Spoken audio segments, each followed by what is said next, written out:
အားလုံးပဲမင်္ဂလာပါကျွန်တော်ဒီနေ့ပြပြသွားမယ့်အကြောင်းအရာကတော့ထိုင်းနိုင်ငံဘန်ကောက်မြို့က industry နေတဲ့အဆောင်တစ်ခုအကြောင်းပဲဖြစ်ပါတယ်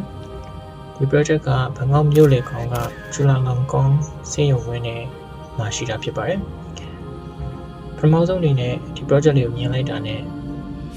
အရောင်မှာထူးခြားတဲ့ look နဲ့ zigzag pattern လေးတွေရှိတဲ့အဖြူရောင်ဘေးတစ်လုံးလိုမြင်ကြမှာပါအရင်လေးလာပါတယ်ဒါပေမဲ့သူ့နောက်ကွယ်ရ design decision တွေ architect တွေဘယ်လိုစဉ်းစားခဲ့လဲဆိုတာတွေသိလို့ရှိရင်ပိုပြီးစိတ်ဝင်စားဖို့ကောင်းမယ်လို့ထင်ပါတယ်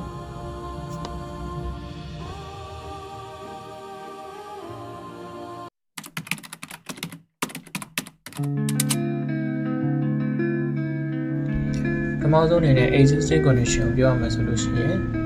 အသစ်ဆောင်မဲ့ location မှာဖြိုဖျက်ပြစ်ကမဲ့လေးတဲ့အဆောက်အအုံတစ်ခုရှိတယ်ပြီးတော့သူ့ပတ်လည်မှာအခြားသောအထက်မြင့်အဆောက်အဆောင်သုံးခုလည်းရှိနေတယ်ပေါ့နော်ဒါပေမဲ့ဒီအချိန်ဒီမှာပြဿနာတစ်ခုရှိနေတာကအဲ့မှာရှိတဲ့ green space courtyard လေးနှစ်ခုကကွဲထွက်နေပြီးတော့လူသိပ်အသုံးမပြုတဲ့ space လေးတွေဖြစ်နေတာပါအဲကြောင့်မို့လို့ architect က location အသစ်ကိုပုံနေရလိုမျိုး propose လုပ်လိုက်တယ်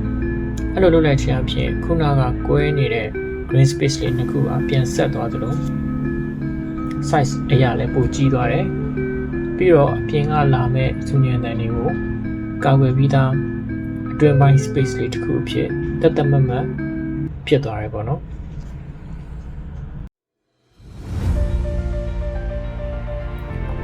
နောက်တစ်ချက်အနေနဲ့ building ရဲ့ design concept ကိုစဉ်းစားတဲ့အခါမှာ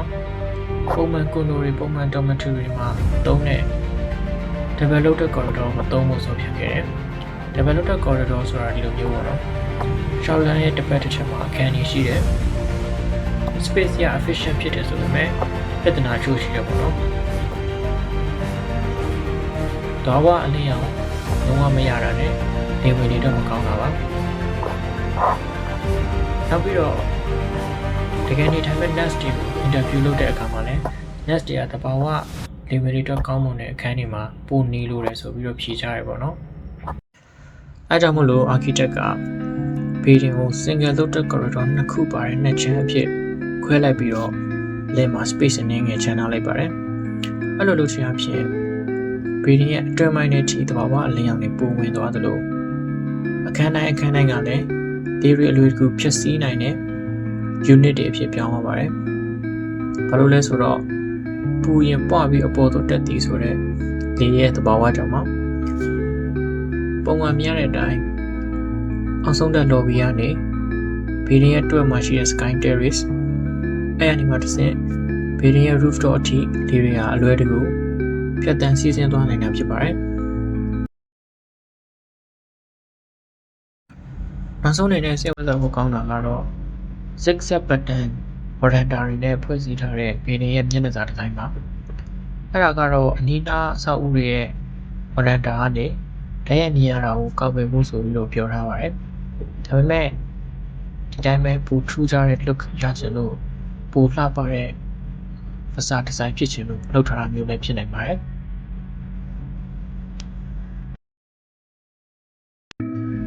ဒီပုံမှာမြင်နေရတဲ့ building ရဲ့အလယ်မှာပေါက်ထားတဲ့ sky terrace ရဲ့ design ကိုရင်းတော့ Thai Red Cross Society ရဲ့ logo အဟောင်းအနေရတာဆိုပြီးတော့လည်းပြောထားပါသေးတယ်ဒီပုံလေးရပါတော့ပြီးတော့အခြားသော information တွေဖြစ်တဲ့ building 26တက်ရှိတာတို့အခန်းပေါင်း900ကျော်ပါတာတို့2021မှာပြီးသွားတာလဲဆိုတဲ့အချက်တွေကိုတော့ Archdaily ဆိုတဲ့ website မှာတွားရောက်ကြည့်ရှုနိုင်ပါတယ်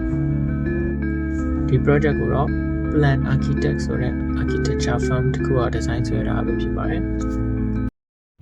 ဗီဒီယိုလေးကိုအဆုံးထိကြည့်ပေးလို့လည်းကျေးဇူးတင်ပါတယ်